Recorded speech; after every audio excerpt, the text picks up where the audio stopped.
Yo, what's the deal, world? Yes, How are yes, you yes. doing? Hey, happy Labor Day. If you celebrate that thing and you had a day off and you're able to kick back in the house, you are ending your day with a treat because your favorite duo in the sports journalistic world, period, Mykell Mathieu and my guy Eric Lambkins II are here to bring you that heat. And we got a lot to talk about. So it is going to be a fun episode, an episode that you're going to make sure that you remember and tell the world about. What's up, Elam? Yo, what's up? What's up, world? You know who it is. It's the one and only, your favorite Misfits, the tightest tag team tandem this side of the galaxy, where we encourage you not to fit in, but find a way to stand out. Listen, this is the last Sunday without the NFL until 2026. Listen, I'm excited. We got a lot to talk about. My Sparks. Listen, I'm not gonna get ahead. Kales, what do we got lined up first?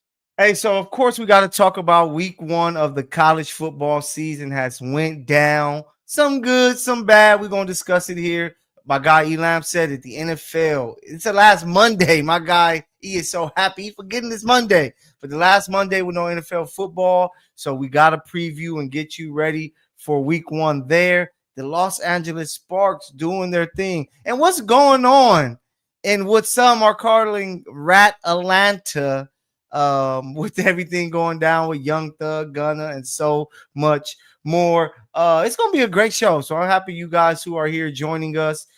We got a lot to tap in. But of course, as usual, if you tap into the show, you know we have to start in the city. Two natives of Los Angeles, California, South Central baby and a Watts baby doing our thing out here covering these sports teams.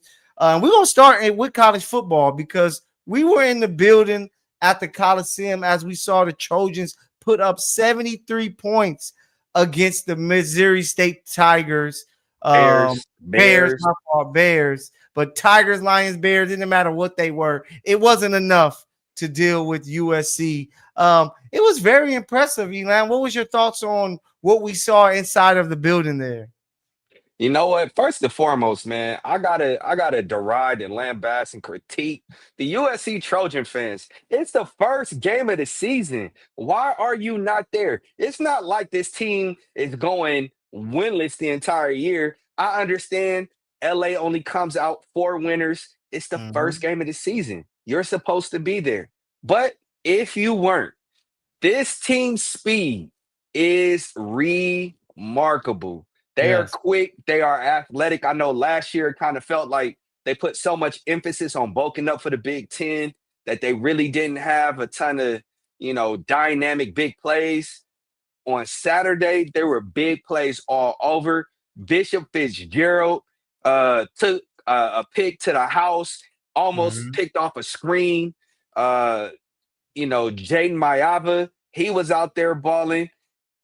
And I got to give a special shout out to Isaiah Rubin, friend of the program, Yeah. family of Mykell Williams, Mykell Williams. I'm thinking Niners already. Mike, Mykell Mathieu got a fumble recovery. So shout out to the kid, man. He got his first opportunity, his first real burn, and got a nose for the ball. You know what I'm Yeah. saying?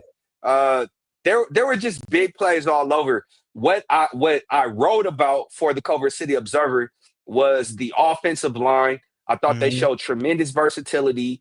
Doing pin pulls, outside zone, inside zone, traps. They got some good, vertical removal Yep. in the run game. In the screen game, they were getting out. So the offensive line really stood out to me. Kel, how about you? Before you hear my beautiful take on this, because I got some good things to say. We were able to be there inside the presser and hear from Coach Lincoln Riley, and I want you guys to check this out. Great start. Obviously, really proud of the team. We set some goals kind of in this game in terms of how we wanted to play complementary football, our first chance to play together as a team against someone else. And, wanted to be able to affect their quarterback, wanted to be efficient offensively, and then make some impactful special teams plays, and we did that. So fun night. You get great to obviously be able to see a lot of guys get first game action, whether it's some freshmen that just came in and there's a lot of really impressive plays, some of the newcomers, obviously like Bishop and several guys that came in and impacted the game right away, and then a lot of guys that have been phenomenal in our program for a long time that were able to get their first real burn there. Out there in the Coliseum, man, it's a cool moment in the locker room right now for some of those guys that do a lot of work behind the scenes that maybe our fans and everyone outside don't always see. So those nights are always special. So great start, and looking forward to next week. Yeah, man, Coach is right. It was a great start. They played some good football, and you mentioned it, the speed that you saw on this team. You lose a guy like Zachariah Branch, you like, man, that's going to really hurt that end of the offense. But the backfield had speed all over. Sanders with the big-time touchdown on the pass play. They were able to just get chunk yardage, and you didn't see it at all much last season. And, Jaden Mayava was able to be a really solid quarterback, just doing his job, not trying to do too much, just getting the ball into the hands of the talented players that you have. Mykell Lemon was a safety blanket for Trojans quarterback. He was somebody that was getting open, and you mentioned it on X. Who did you compare him to? Oh, embarrass Brown, man. It's going to be you're going to hear a lot of comparisons between Mykell Lemon and embarrass Brown, but I'm surprised you didn't bring up Lake McCree. He was out there looking like George Kittle. No. He had the 87 on, so it looked a lot like a great 87 tight end that I'm a fan of. But no, he looked really well.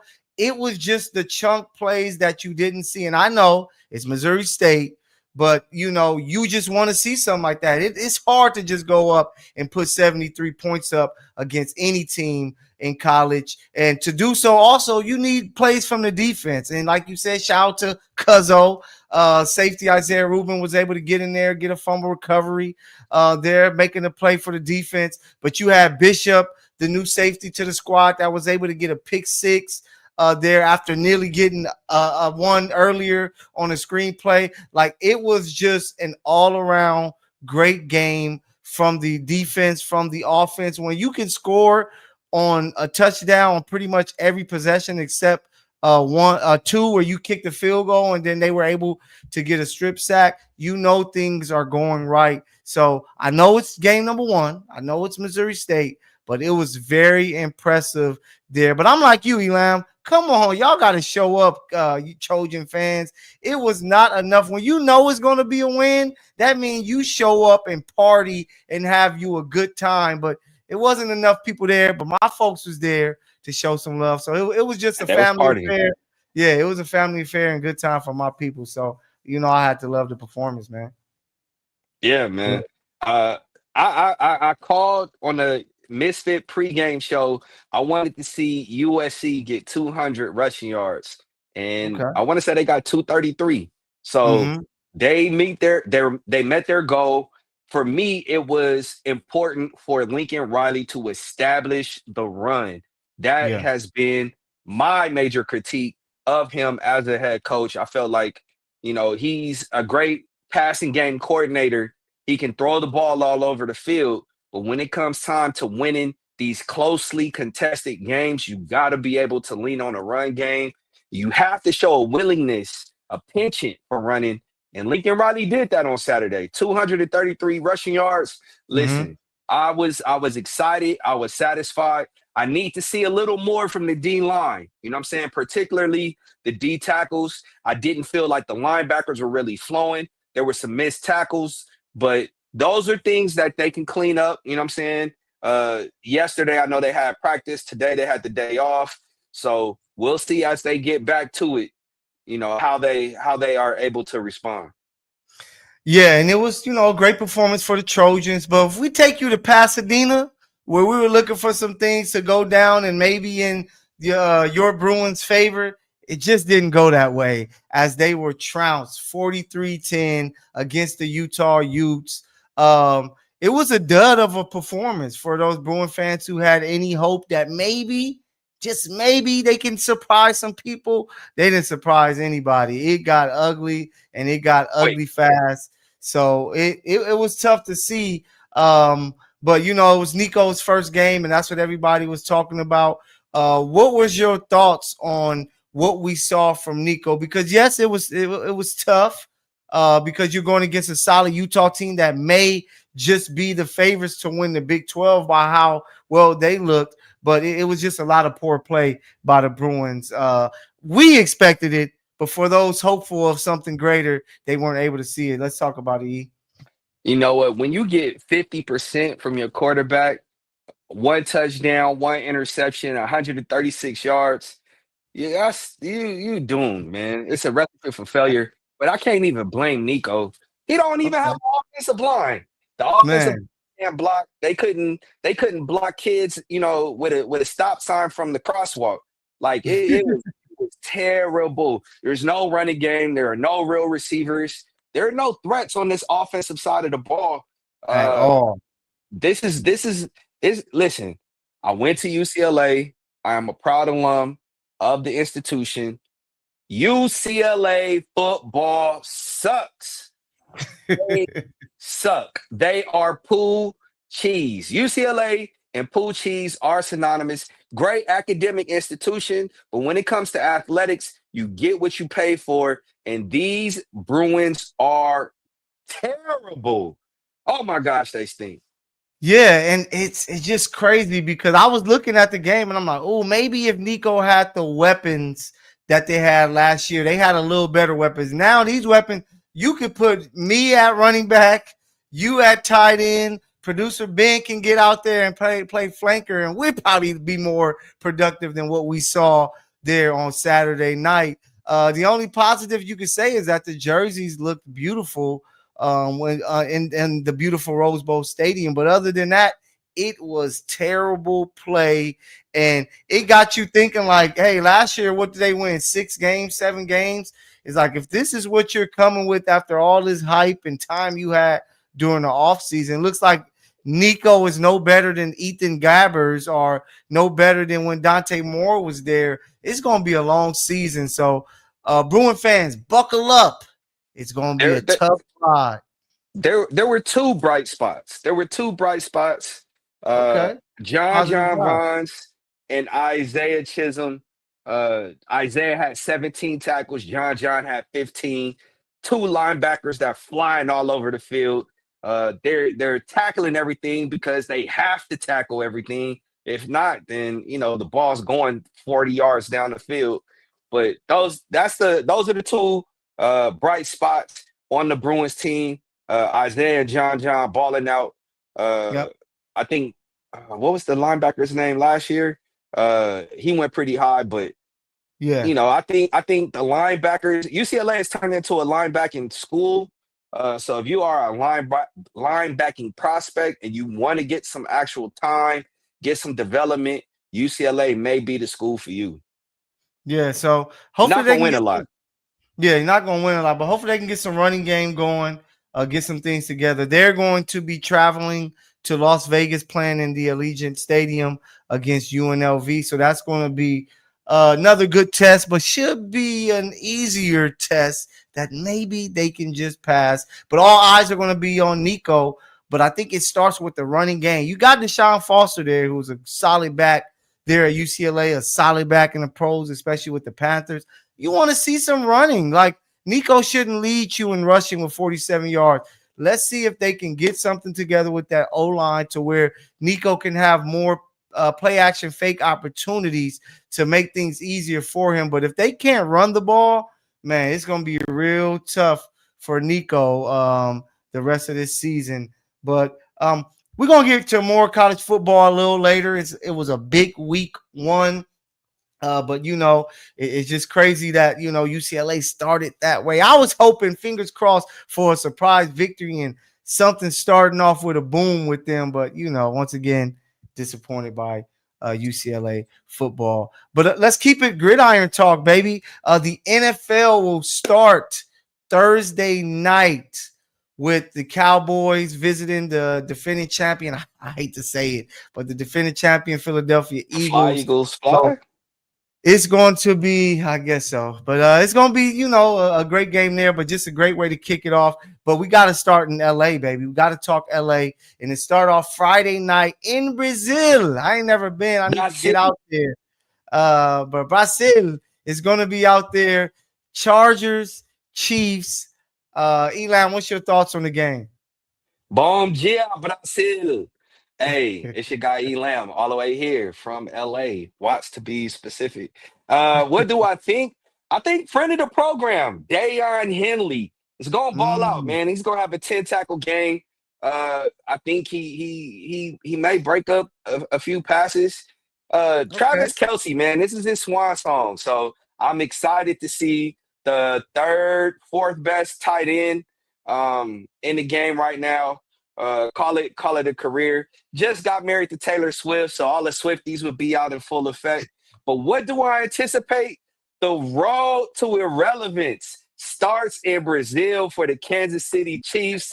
They're going down there. They're coming back 0-1. This game is going to be a Hey, slugfest. you, It's gonna be tightly contested. Jim you, Harbaugh is going to play clock control. The Chargers are winning this game, man. hey, you see Oh, what why I don't like. happened? You see why I don't like doing this too late because Eric starts to drink and then he says some things because he's belligerent. But it's gonna be a really good game. Both games last year were good games.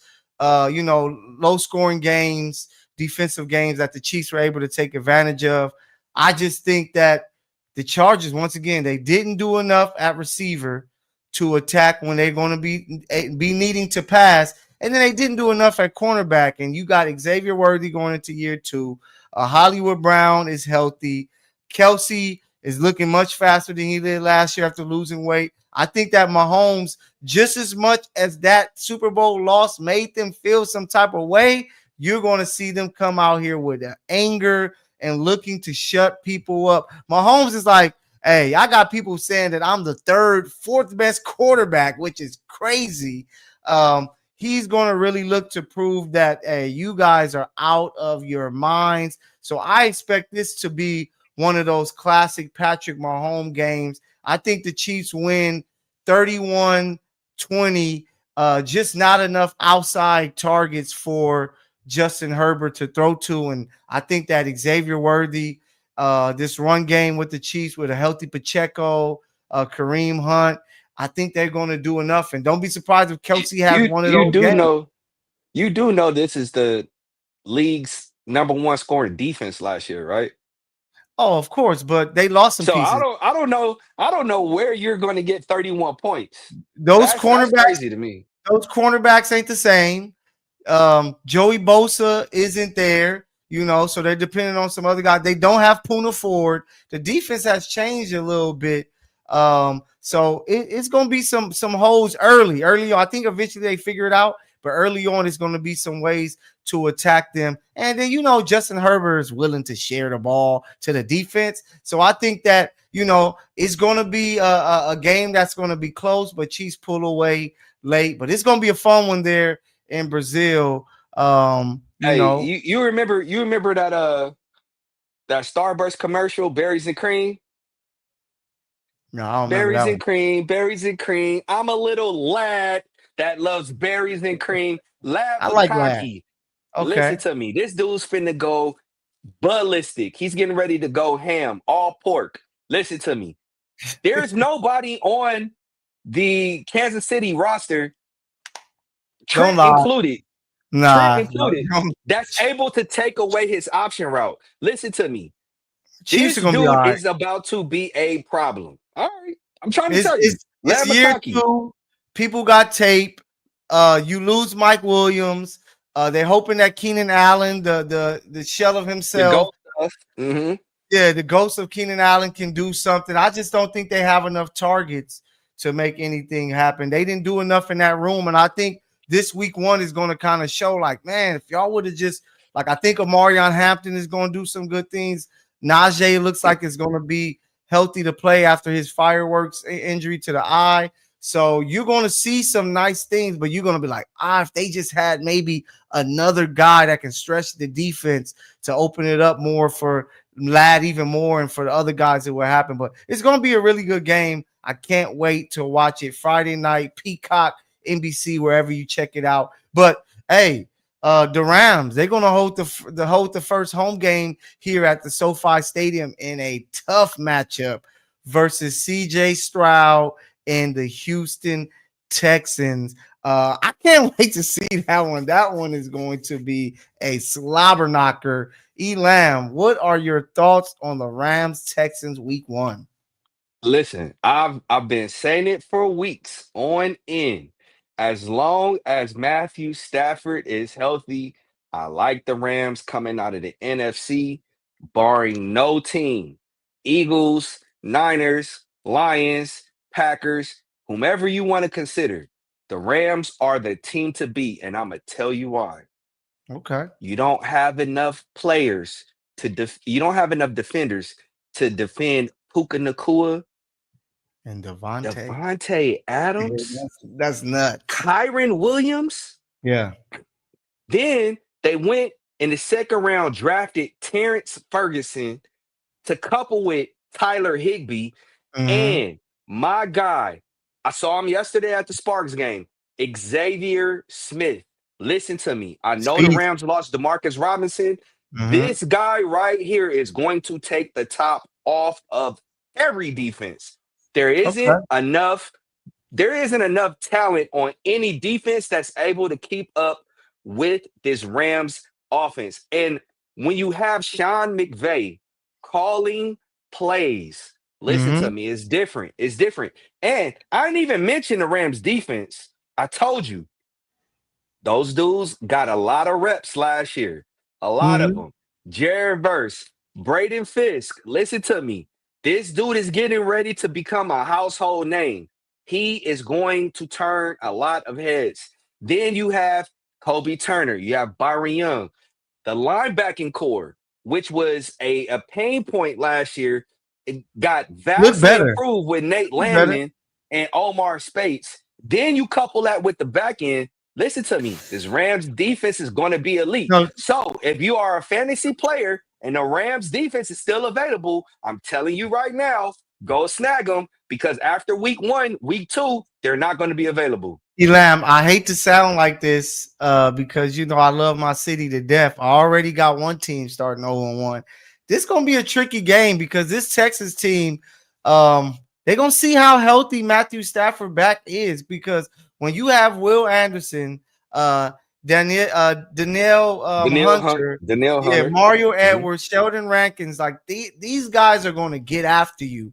And then Stingley is going to take one of them away. I don't know if it's Puka. I don't know if it's Devontae. I drafted Devontae, so I hope it's Puka. But he's going to, if not take them away, he's going to make it tough. And then CJ Stroud, he's going to have a healthy Nico Collins. I like the rookie. Let me get it right. Jaden Higgins. Christian Kirk is over there. Nick Chubb is going to start the season off there. He can come out and do some things. He's very Frank Gore-ish to me. Dalton Schultz, like this Texans team is a team that's like, hey, we are right there. We're a couple things going right away from possibly being in the AFC Championship. And in year number 3, CJ Stroud, the Southern California guy himself, is going to look to show out.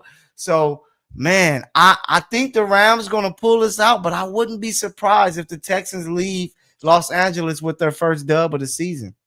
It's crazy to me because you said Texas was going to win, and I told you Ohio State was going to win with their defense. I'm calling it right now. Okay. Both LA teams are starting the year off 1-0. Nah, listen to me. For your one of them takes, don't listen to this guy. This guy doesn't know ball. He calls himself the point guard. Mykell, the point guard.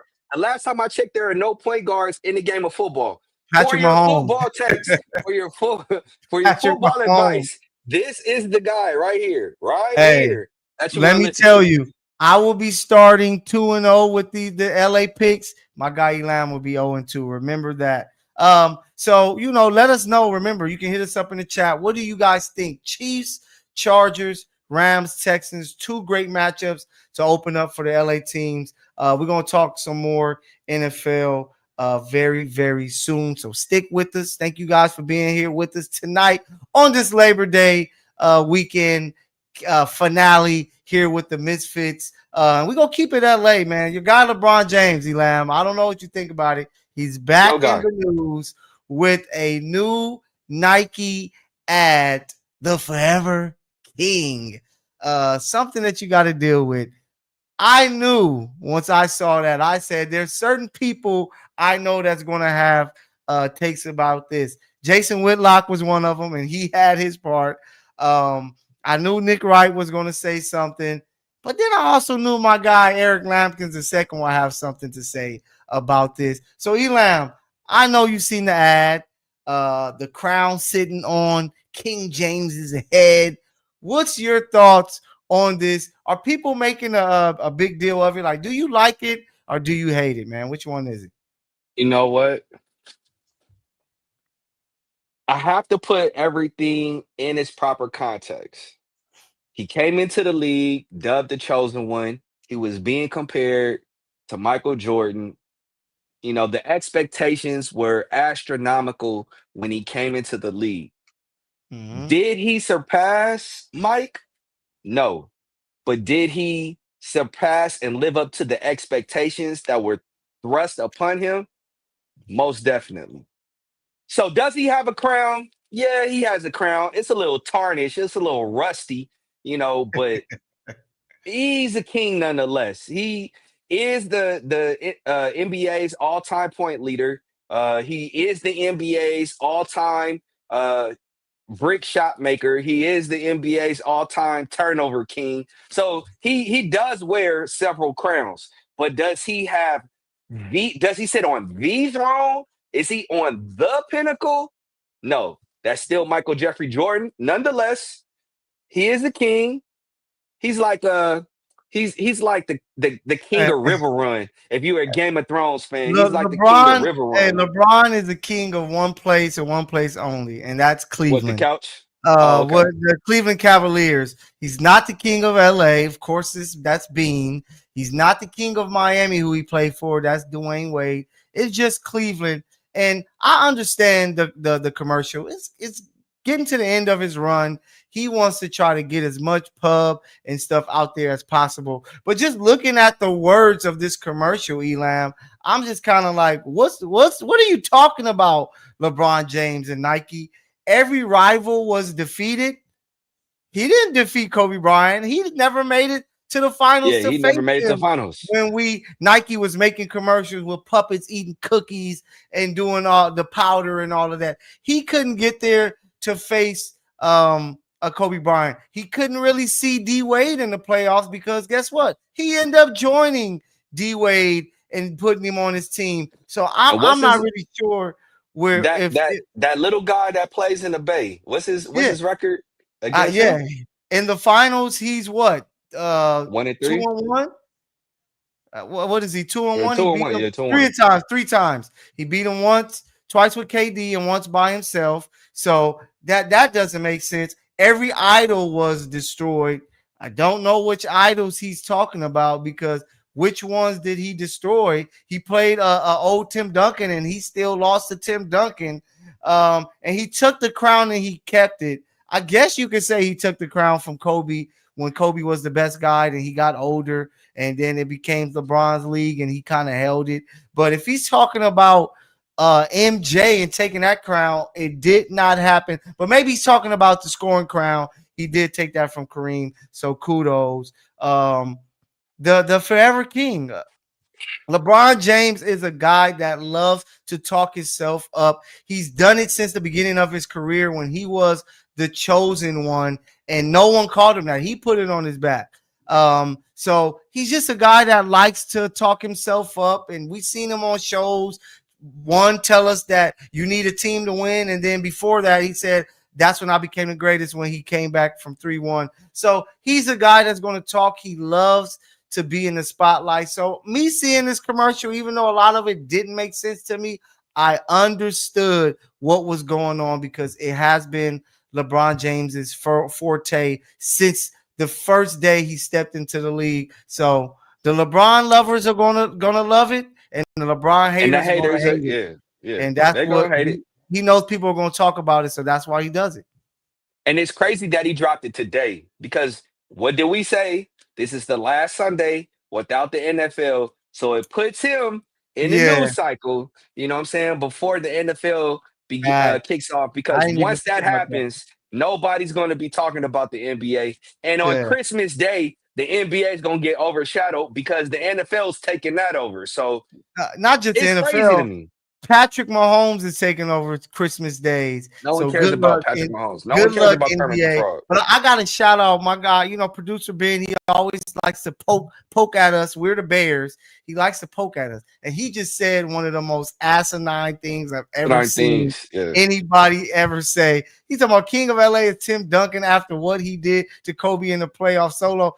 Kobe was smacking him up, Ben. Yeah. What are you talking about? Go look up 2008, the last time they played in the playoffs, and Kobe destroyed those guys and then made the next three finals. Kobe has a winning record in the playoffs against Tim Duncan. We don't want to talk about Tim Duncan here. It's about Kobe being, yes, he has more series wins. We ain't talking about just games. We talking about series wins in the playoffs. I know you like to talk regular season like a lot of these other fans. We talk about in the playoffs when it matters most. When it matters. When it Kobe matters. has the advantage. So I don't want to hear about it. But kudos to LeBron. He's going to continue to show his face until he's done. And it was a cool little thing. Like, if you like LeBron, you're gonna love it. If you don't, it's something else to hate on. And his team knows what they're doing. So respect to him. Keeping it on the hardwood.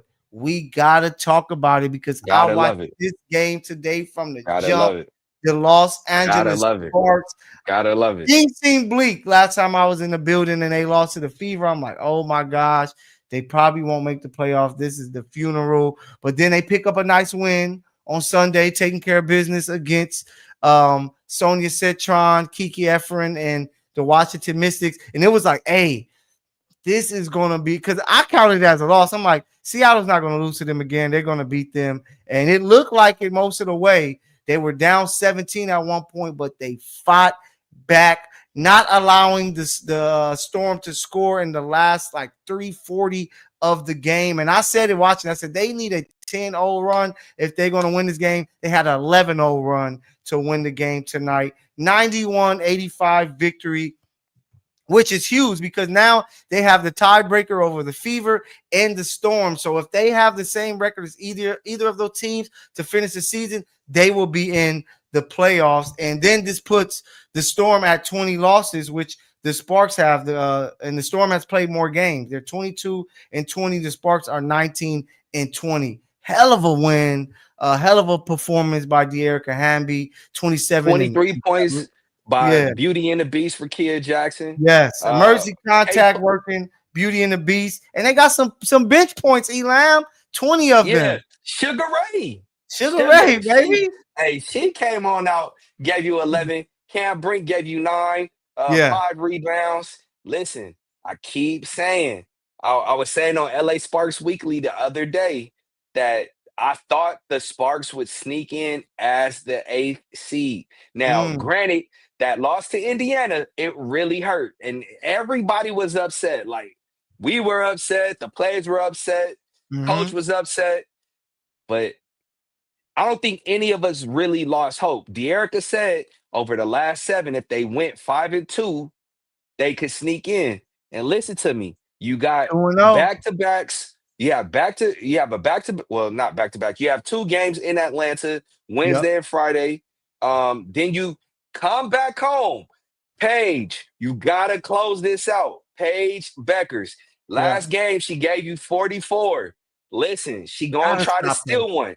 She's going to try to steal one. So if we can split in Atlanta, beat Dallas, beat the Mercury, that's going to put us to the Aces, Sparks. I keep saying the season hinges upon the last game.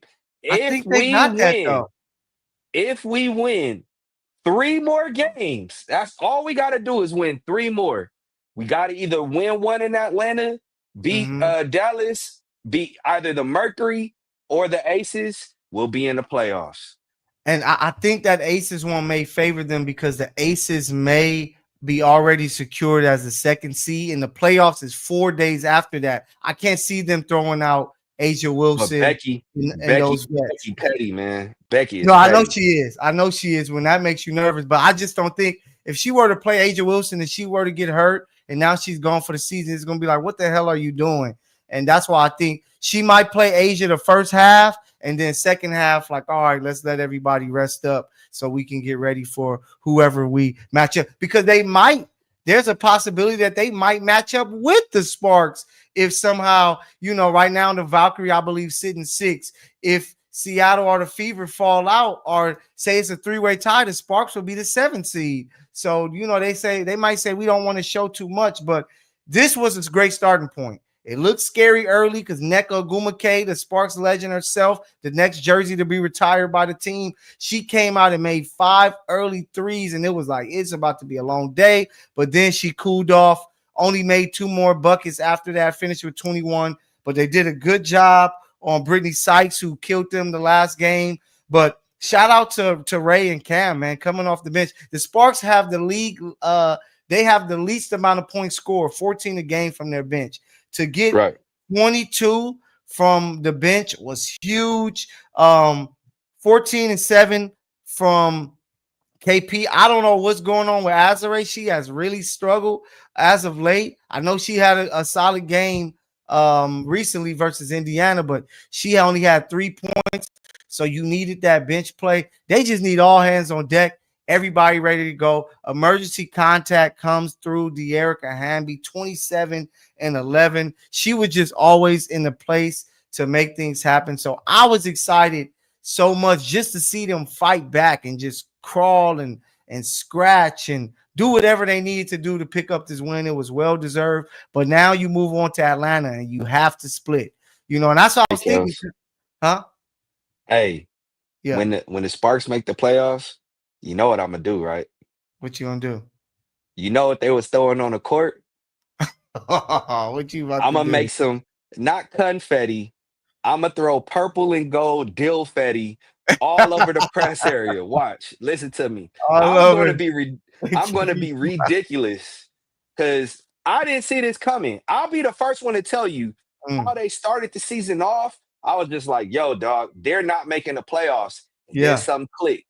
Ray Mhm. Burrell, she got healthy. Julie Alamine, she came through. Yeah. Cam Brink, she got healthy. Listen to me.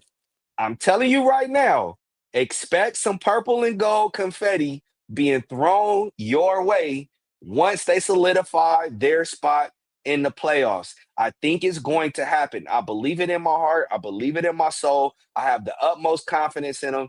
As long as, nobody trips over, any green phallic toys, between, here and next week. Yeah. I like our chances. I like our chances. Yeah, and they got 5 games remaining. I feel if they win, they got to go for at least 4-1. I think if they go 4-1, the Fever has some tough matchups.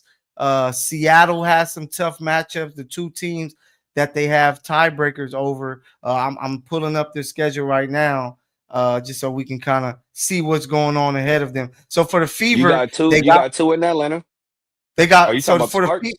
No, for the Fever. So for the Fever, they got one. They got at Phoenix, Chicago. Angel Reese always wants to try to beat them. Washington, though they're eliminated, it's going to be at Washington. The Sparks lost at Washington last time they seen them. Then they end up with Minnesota, which I think is going to be a cakewalk for them. So I can easily see the Fever going 2-2, and that will put the Sparks in a great spot if that were to happen for them, because that tiebreaker that they have over them. And then I want to chime in with Seattle. Let's look at their finish here. Seattle, they got the Liberty on the 5th. I know they get some days off, but they got the Liberty, who's still trying to battle to move up in the standings.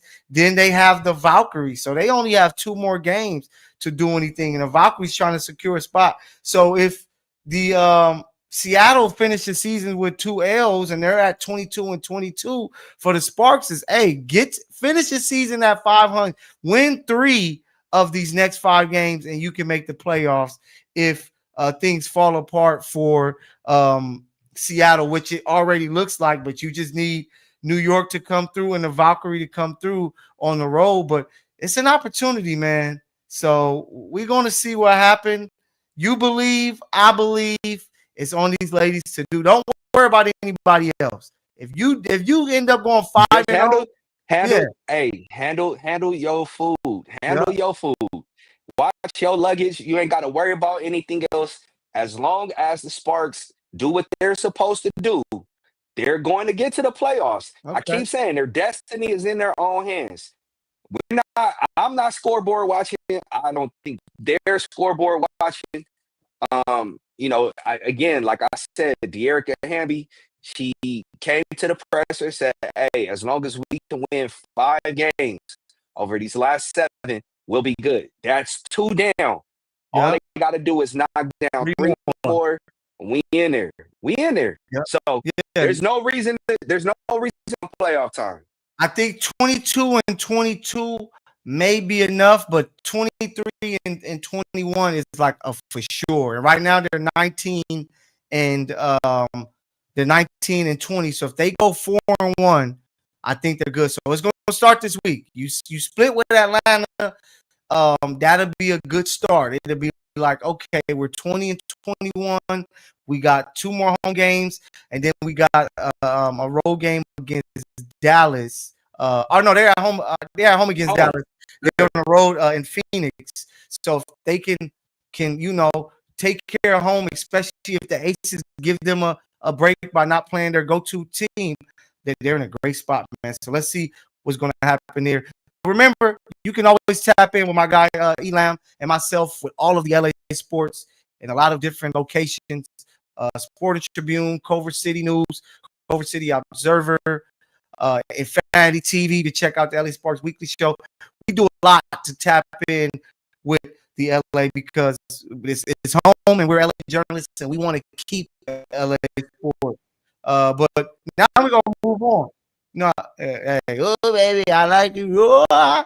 They don't know about that. They don't know about no woo. But let's keep it going. Let's take you around the sports world. Of course, let's take it back. We're going to take you back a little bit. College football, week number 1 was in the books. It was great for me, for all you people out there. No, it wasn't. It was. It wasn't because we got to talk about Arch Manning. But my Florida State Seminoles knocked off Alabama in a great fashion. So I love that. So I want to start there because it's all about what they did. Nobody believed that they were going to knock them off going against a number 8 Alabama. But Nick Saban there to save y'all.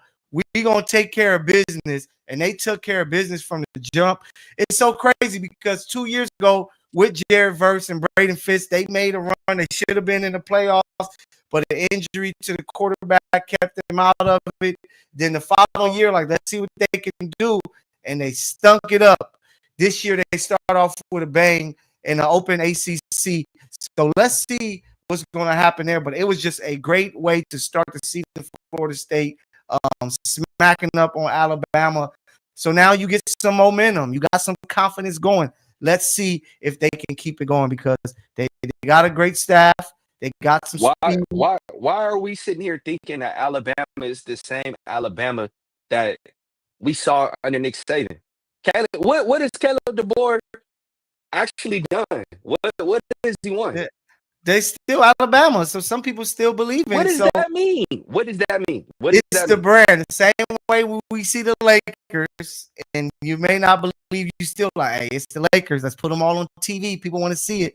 People are like, hey, Alabama number 8. They got talent over there. They can do some things. Let's see if they can make it happen. But they didn't. They stunk it up, and maybe it was too much hype for them. And now it's on the staff there to show people that, hey, we can do it without Nick Saban. But week one was a poor performance to prove haters wrong. But I loved it because Florida State did the thing. But now let's get to the bad news.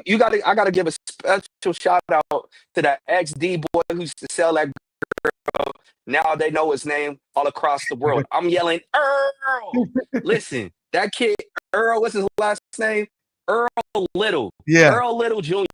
Listen, the dude bought out, had the TFL, 9 tackles, was flying all over the place. Listen, the dude is about to be a household name. That defense is exceptional.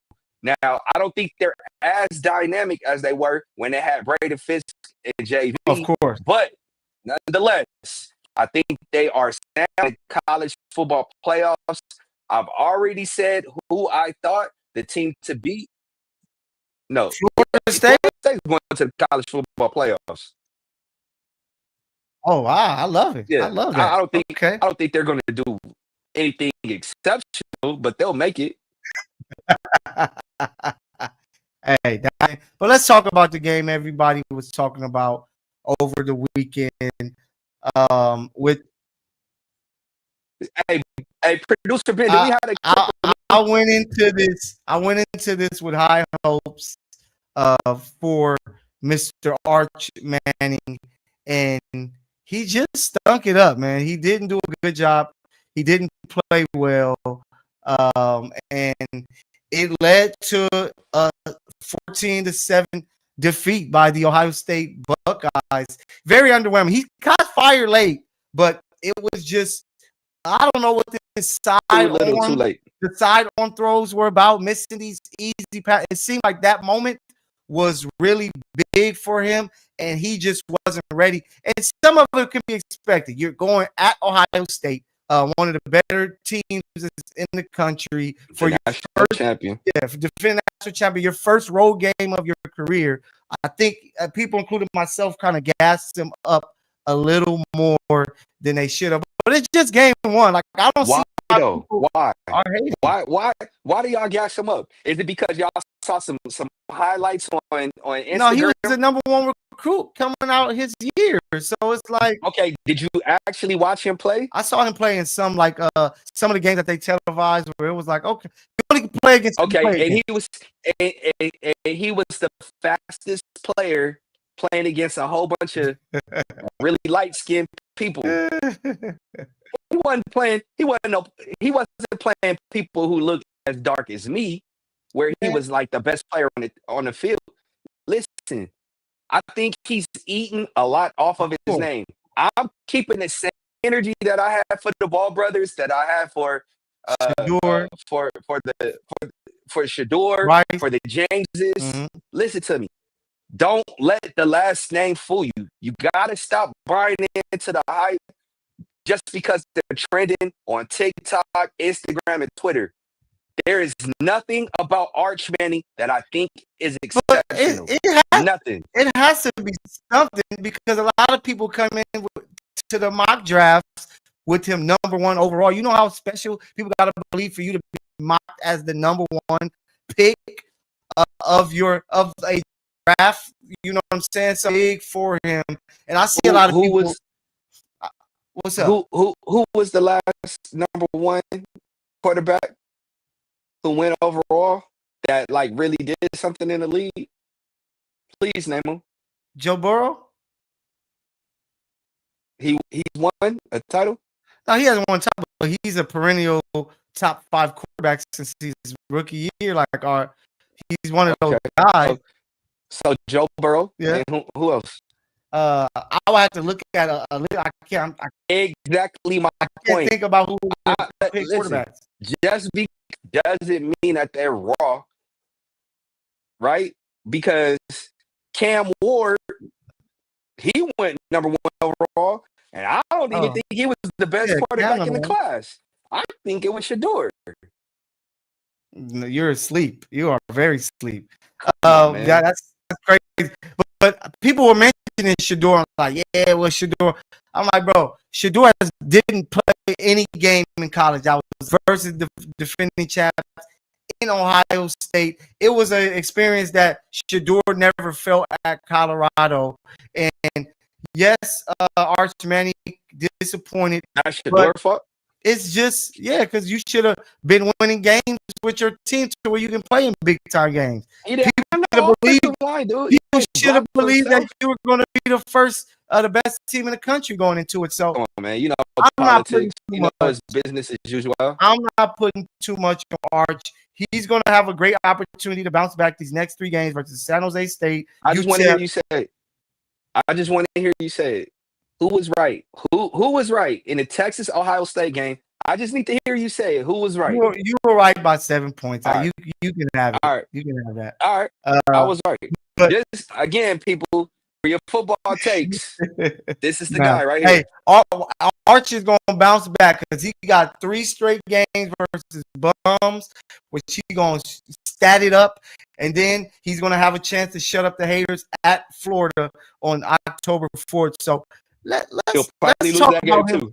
Let's talk about him later with that. But it was more things going on with college football. Of course, you had the Miami versus Notre Dame, was a great game. Carson Beck helped pull out a thriller. The Convicts versus the Catholics. It was the continuation of that. Came to it was a great one. I really enjoyed it. I like to see Notre Dame great, but I also love to see the University of Miami great because the crowd is ruckus. You might get Uncle Luke to step outside and show up to something. Like it was just a great energy watching that. So shout out to the Hurricanes. You got anything on that one? Yeah, shout out to Eli Raridon and CJ Carr. I thought they had tremendous showings. Carson Beck, as you already aforementioned, he balled out. Malachi Tony, 6 catches, 82 yards with a tuck. Listen, I think both of these teams will end up in the CFP. I don't think they'll play one another again, but I won't be surprised if both of these teams make the CFP. I think Notre Dame is about that life. I think they have a lot of good that they can, build off of from this. In Miami, they play in the ACC. Florida State, Clemson. Well, even though Clemson is Poochies, but Florida State and Miami. That's the one. Like those two, when they face off, that's going to be, you know what I'm saying, the winner of the ACC right there. And I love that, man. I hope that both of those teams can continue it and be great because growing up, seeing those Florida State, Miami matchups were insane. Shout out to LSU, man. Big road win there against LSU. They got they beat Clemson on the road 17-10 to open things up for themselves. Another team that has a chance to be a CFP team. Nice win. Clemson with that quarterback, with K, that quarterback, Klubnik, they are who we thought they were. I don't believe that hype. So it was a tough one for him. What's your thoughts on it? Dabo Swinney, you did all that talk to try to get this kid suspended for a half, and it didn't even help you. Listen, Dabo, you haven't won anything since NIL, since people started getting paid above ground. I'm not sitting up here trying to say that you were paying players. I'm just saying I find it very ironic that since players have been able to legally get paid, you haven't even been in contention. You haven't won anything. I think it's going to be more of the same. Clemson is going to fade into obscurity. I do think LSU, they will contend in the SEC. I don't think they're going to beat Georgia. I don't even think they're going to beat Auburn or Alabama, but they'll contend. Yeah, LSU is going to be tough. And I think Clemson is going to turn it around. But, just any love that you have for K. Klubnik, I don't think he's that guy. And it just is what it is. We got to give a shout out, right? We in LA, but we're going to show some love to the Bay. True freshman quarterback. Whenever you see any true freshman get in the game and do some incredible things, you have to show some love. the toughest part was not Oregon State trying to stop him. The toughest part is trying to say his damn last name. Elam. Can you get that last name here that you see on the screen? Because when I saw his name, I said, "What?" I don't know Yeah, how it's to say easy. that. Let me It's hear. Saga Polu Tele.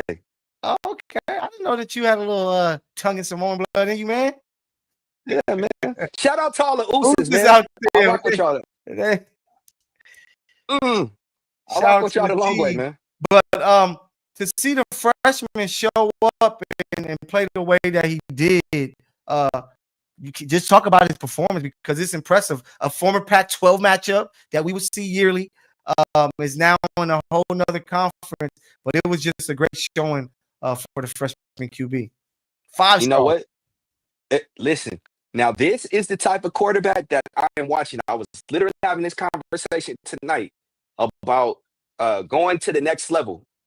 If I'm an NFL scout GM, I am looking for quarterbacks that are coming from mid majors.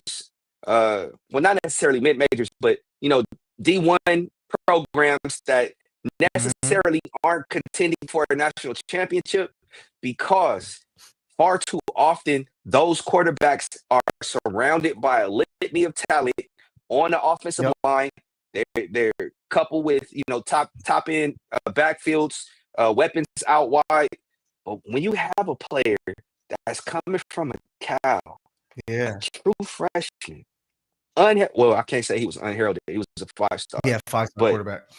he didn't go to a Texas. He didn't go to an Oregon. He didn't even go to a USC. He went to Cal. Yeah, I The love kid's that. got to be smart. Yeah. And he's balling. And he's getting the opportunity to play. Right away. If you're a young person watching this show, don't get caught up in the hype of, hey, Alabama's recruiting me, Georgia's recruiting me, Texas is recruiting me, SC is recruiting me. Go to a place that you're going to be able to play and where you're going to get developed. Those are the two most important things. The school doesn't matter.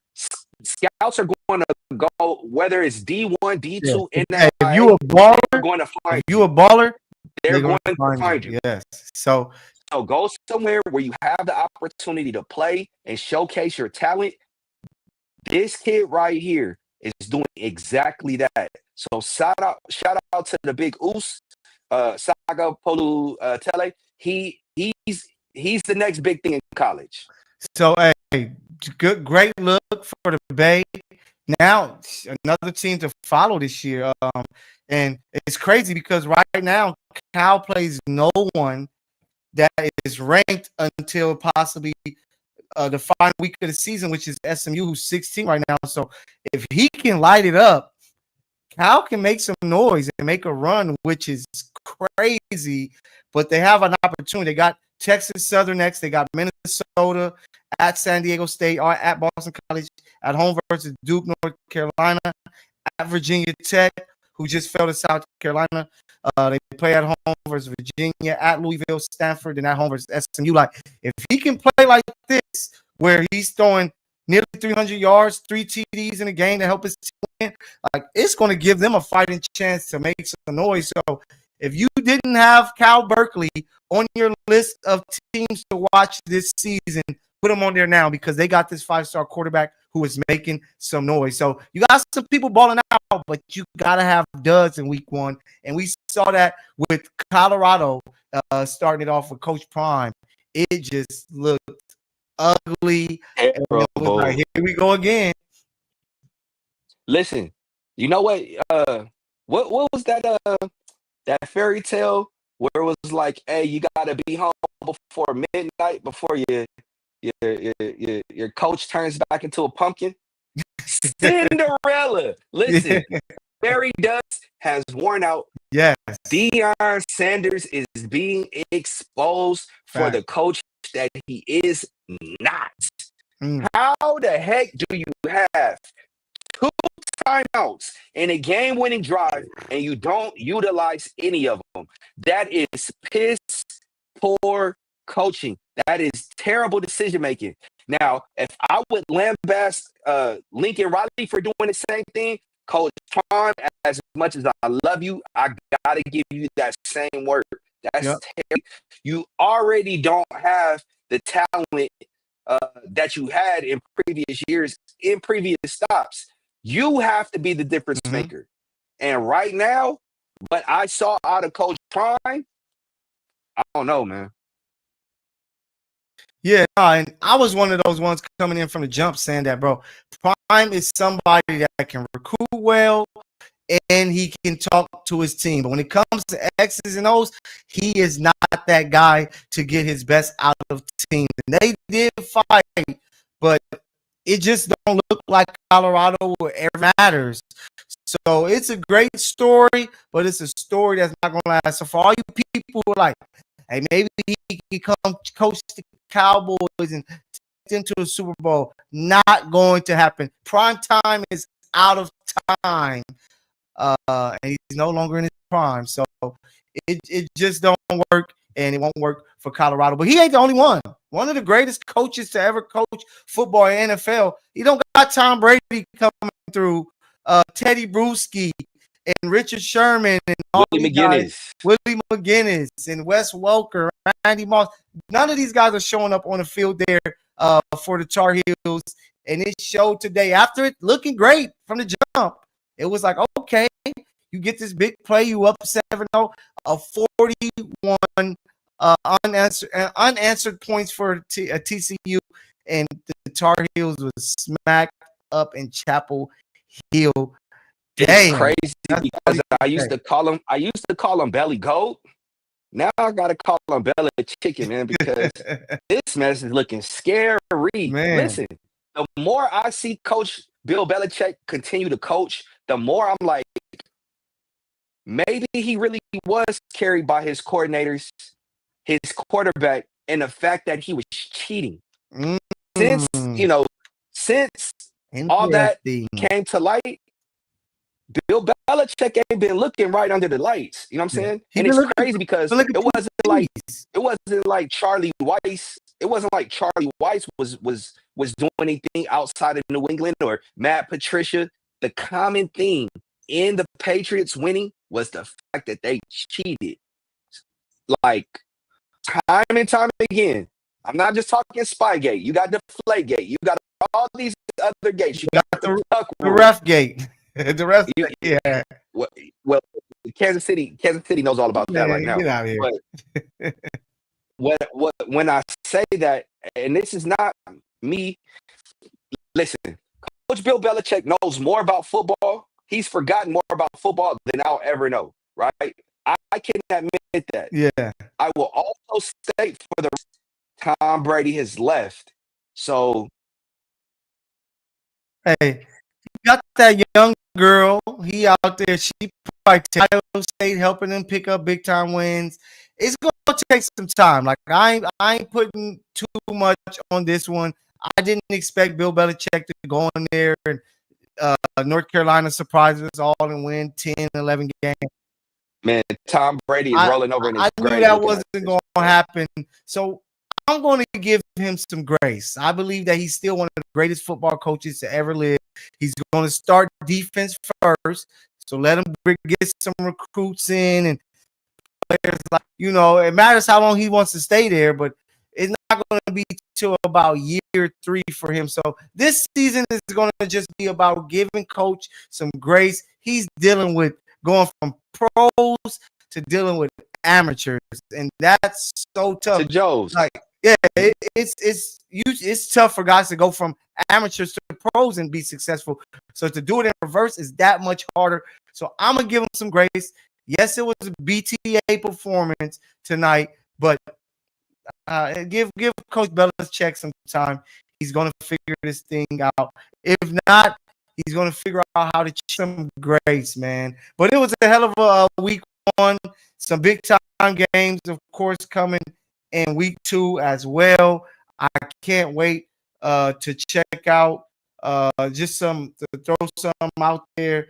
You got Grambling on the US against Ohio State, so that's going to be just pretty cool. Yeah, they'll probably score 100 points again. Yeah, the big game is going to be Michigan at Oklahoma. So that's going to be a really dope dope game. But before we get out of here, if you want our predictions for the NFL Sunday, follow us on Instagram. We are going to be posting our individual predictions game by game, who we think are going to win. So we need y'all to go and follow, like, subscribe to the YouTube. It's going to be up there probably on YouTube as well. But we're going to give you our predictions. And next week, we're going to talk about who had the better record, which most likely is going to be me. So shout out to that. Before we leave, we got to tap into some culture. And Elam, I don't know if you've seen what's going on in Atlanta. Atlanta? Ratlanta is what some people are calling it. It's so crazy because in our notes we had, hey, is snitching now okay in hip hop? Because you see the success of what Gunna is doing. He had his album came out. He's been hot. His album, it wasn't just Gunna. It started with Tekashi. No, yeah. And you know, he had a little run, but he kind of got pushed away though. But with Gunna was able to debut at number 3 but then all of this gets released about Young Thug, and it's like, yo, what is going on with Atlanta? It makes Kendrick look like a prophet because he said the party is gonna die, and he was talking about some things, and for all this stuff to come out about Young Thug is crazy. So I know they feeling some type of way out there, Atlanta. Maybe only Future can drop some fire to come save it, but right now it's looking bad in ATL. And you lived there before. Elam, what the hell is going on? You know what's crazy is that in living in Atlanta, those dudes move differently. Okay. It's real grimy. You know what I'm saying? It's real cutthroat. It's real like nefarious. You know what I'm saying? Like your own homie is more than likely the one to really, you know, either set you up or get you shot or get you killed.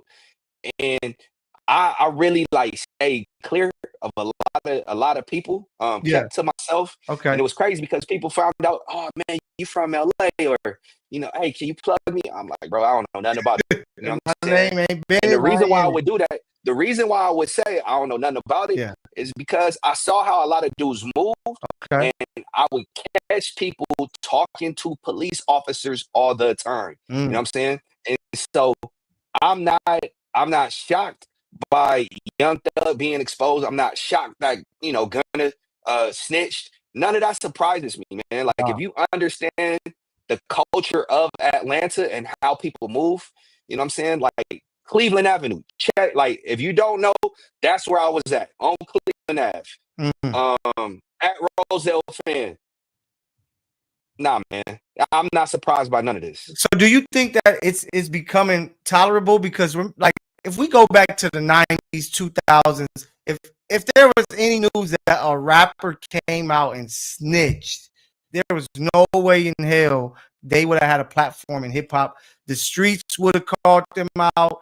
All of the rap game would have called them out, and it just would have been a different look for them. So is this a new thing? Like, I'm not a huge fan of academics because I believe that he's a clown, to be honest. But he's like, hey, as long as you are popular and you come out with some fire music like Gunna has been able to do since being, you know, out of jail, that people are just going to forget about it. Is that the new wave in it? And some people say it started before even Tekashi. Some people like hip hop change and allow a lot of sketchy stuff to be tolerable once everybody found out that Rick Ross was a correction officer, and then he got into hip hop talking the way that he did. So is it just a change in the culture of hip hop to where something like snitching is acceptable in 2025? Listen, the only time I say, and it's not even snitching. See, I think first and foremost, we have to clarify and define what snitching is. If you and your crimies, your co-defendants, or your boys are doing crimes, if y'all doing drugs, if y'all pulling licks, whatever you want to call it, if you get caught here and stick to, and that's, I'm not going to say anything. anything, right? But if you are a civilian and you witness a crime, that's not snitching, right? That's not snitching. What these dudes are doing is not tolerable because they're sitting up there selling young people in particular a lifestyle, an image that they aren't even adhering to. And so my thing is, yeah, that is snitching, and that's never going to be cool in my books. Now, again, politics are different from region to region. Atlanta could move like that. Georgia could move like that. I'm not going to even disparage and couple in the South because I know some dudes that are real thorough in the South that move differently. Yeah. I know for out here in Los Angeles, let somebody think that you are dealing with the police, that you are talking to the police. Is different out here. So snitching is never going to be cool because once you have that rap of being a snitch, then you got a green light on you. You know what I'm saying? Like if you in the county jail out here, if you locked up at Ironwood or Donovan or San Quentin or Pelican Bay, and people find out that you got paperwork saying that you a snitch, you might as well be a cholo. You might as well be a J-Cat. Like it's going up for you. So again, I think the tides are turning. I think truth, even more than that, lyrics are becoming ever increasingly more important. And you got to be able to move with some sort of honor. You got to be distinguishable in this hip hop game.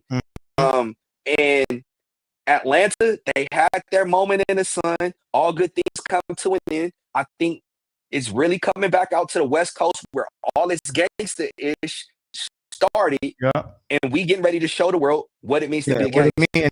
And that's what I think made us praise God. You know, a guy like Nipsey, who was thorough and kept it real. And I don't know if this is going to be a thing that sticks in hip hop as far as snitching into the hip hop culture, but I do think that Act has something right finally to where if you come out and you're popular enough of a name and that music is still hidden, we're in an era today where people, you know, we're getting back to people really listening to the lyrics and respecting you for that. But it's a lot of people who only listen to music for vibes, and with vibes, you don't really care what a person is on. You just care that you can play their record and vibe.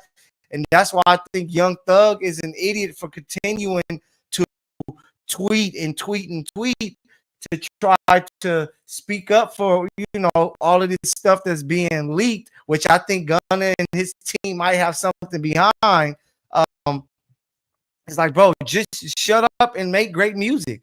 Since he's got out of jail, he has not done anything as far as making people want to hear music. His features hasn't been hidden. He hasn't really dropped because he can't rap about the stuff that he normally would rap about. He actual skill. He's got a showcase skill.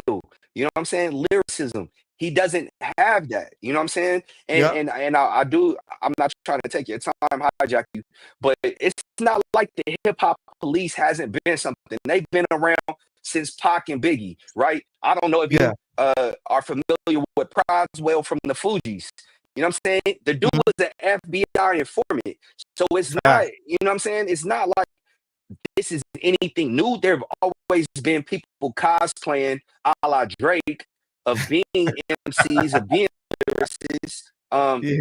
And there are people who unfortunately have had to pay the price, you know, for their efforts. It's a bunch of Milli Vanillis, guys who are playing a role, and that's why I tell people out there that remember, rapping is a lot like WWE. Everything you hear on a record is not real. Some of these dudes are telling stories of other people's lives, and they are portraying a role. You know, some of these guys, what do a lot of these rappers do? They become actors after their career because they've been acting their whole damn career. You know what I'm saying? So it just is what it is. But we're going to see if this snitching thing is a thing that sticks.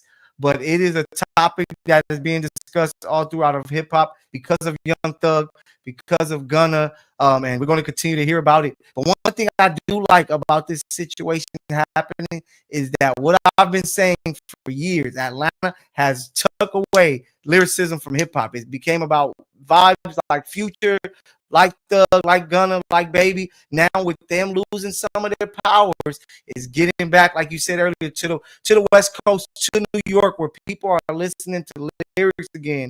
So if you haven't listened, Joey Badass has a dope album out. Ghostface Killer has a dope album out. West Side Gun has a dope album out representing New York. So if it's getting back to people respecting that, and I got mad love for it. But we thank you guys for having mad love for us, tapping in with us tonight here with the Misfits Live. Me and my guy Elam. Another great show. I told you it's gonna be fire. Remember what I said. Make sure that you're following us on Instagram.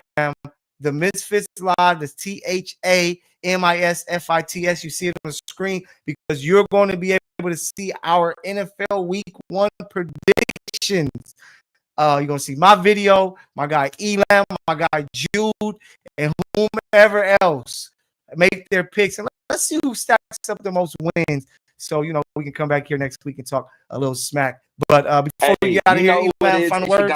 Elam, you can catch me on all socials. Just type Eric Lamb. My face is going to pop up. TikTok, X, Instagram.